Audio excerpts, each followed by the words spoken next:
The Book of Esther, Chapter 4.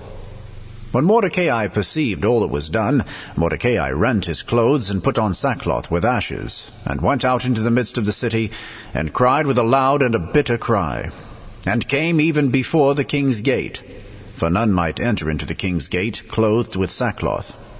And in every province whithersoever the king's commandment and his decree came, there was great mourning among the Jews, and fasting and weeping and wailing. And many lay in sackcloth and ashes. So Esther's maids and her chamberlains came and told it her. Then was the queen exceedingly grieved, and she sent raiment to clothe Mordecai, and to take away his sackcloth from him, but he received it not. Then called Esther for Hatach, one of the king's chamberlains, whom he had appointed to attend upon her, and gave him a commandment to Mordecai to know what it was, and why it was. So Hatach went forth to Mordecai unto the street of the city, which was before the king's gate. And Mordecai told him of all that had happened unto him, and of the sum of the money that Haman had promised to pay to the king's treasuries for the Jews to destroy them. Also he gave him the copy of the writing of the decree that was given at Shushan to destroy them, to show it unto Esther, and to declare it unto her, and to charge her that she should go in unto the king to make supplication unto him, and to make request before him for her people. And Hatach came and told Esther the words of Mordecai. Again Esther spake unto Hatach, to give him commandment unto Mordecai. All the king's servants and the people of the king's provinces do know that whosoever, whether man or woman, shall come unto the king into his inner court, who is not called, there is one law of his, to put him to death, except such to whom the king shall hold out the golden scepter, that he may live. But I have not been called to come in unto the king these 30 days. And they told to Mordecai Esther's words. Then Mordecai commanded to answer Esther, Think not with thyself that thou shalt escape in the king's house more than all the Jews. For if thou altogether holdest thy peace at this time, then shall their enlargement and deliverance arise to the Jews from another place. But thou and thy father's house shall be destroyed. And who knoweth whether thou art come to the kingdom for such a time as this? Then Esther bade them return Mordecai this answer.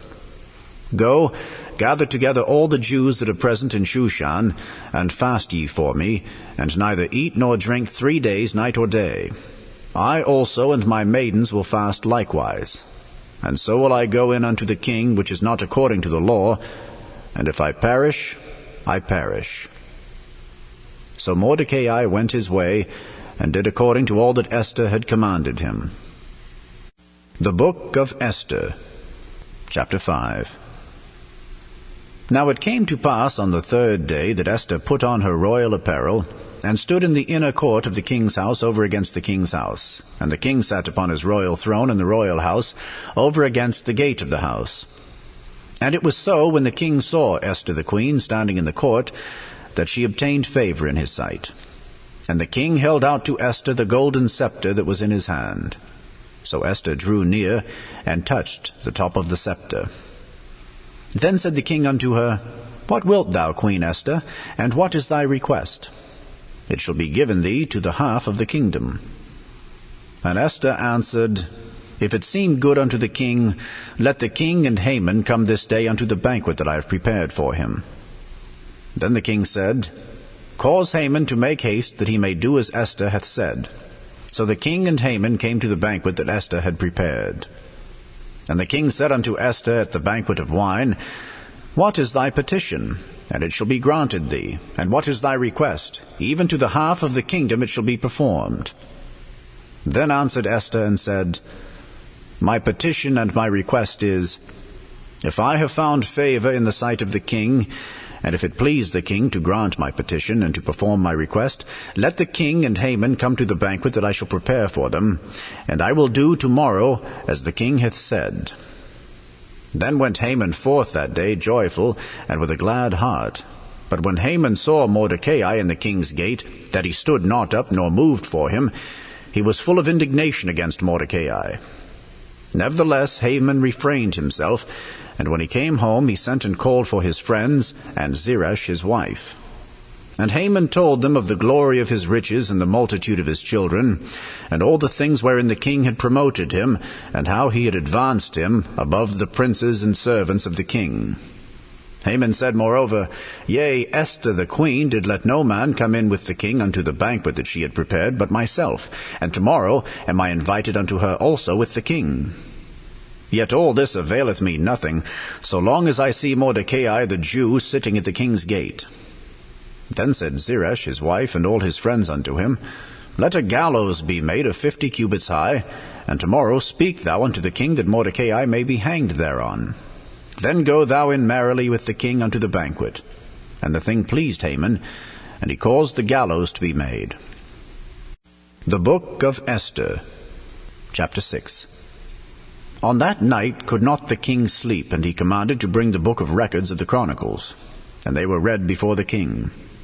And it was found written that Mordecai had told of Bigthana and Teresh, two of the king's chamberlains, the keepers of the door, who sought to lay hand on the king Ahasuerus.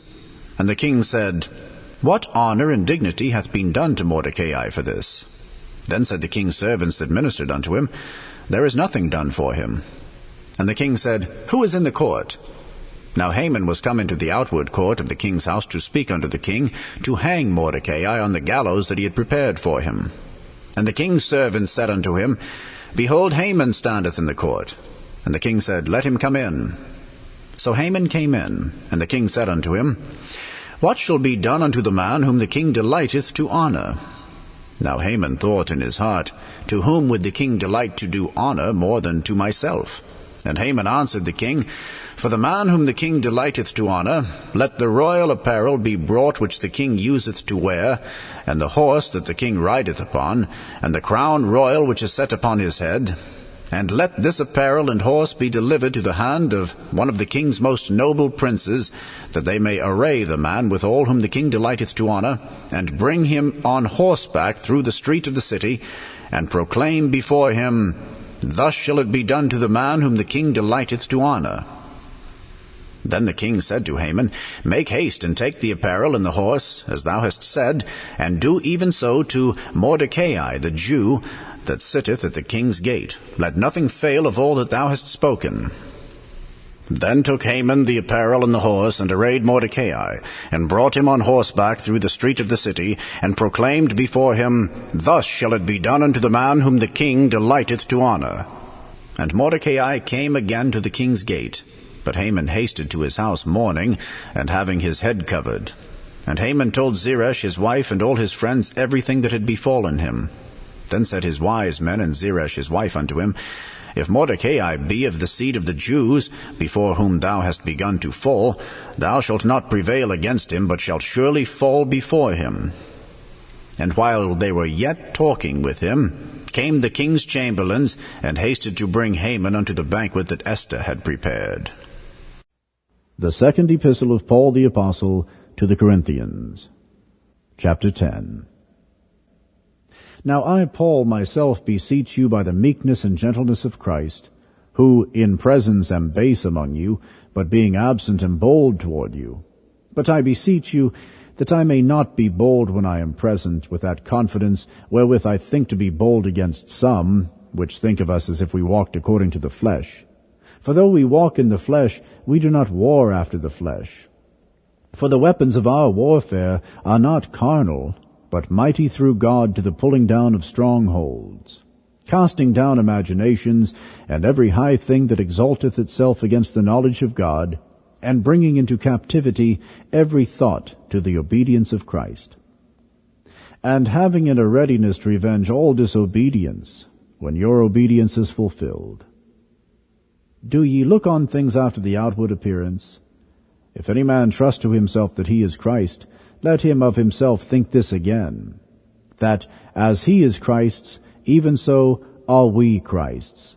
For though I should boast somewhat more of our authority, which the Lord hath given us for edification, and not for your destruction, I should not be ashamed, that I may not seem as if I would terrify you by letters. For his letters, say they, are weighty and powerful, but his bodily presence is weak, and his speech contemptible. Let such an one think this, that such as we are in word by letters when we are absent, such will we be also in deed when we are present. For we dare not make ourselves of the number, or compare ourselves with some that commend themselves. But they, measuring themselves by themselves, and comparing themselves among themselves, are not wise. But we will not boast of things without our measure, but according to the measure of the rule which God hath distributed to us, a measure to reach even unto you. For we stretch not ourselves beyond our measure, as though we reached not unto you. For we are come as far as to you also in preaching the gospel of Christ. Not boasting of things without our measure, that is, of other men's labors, but having hope, when your faith is increased, that we shall be enlarged by you according to our rule abundantly. To preach the gospel in the regions beyond you, and not to boast in another man's line of things made ready to our hand. But he that glorieth, let him glory in the Lord. For not he that commendeth himself is approved, but whom the Lord commendeth.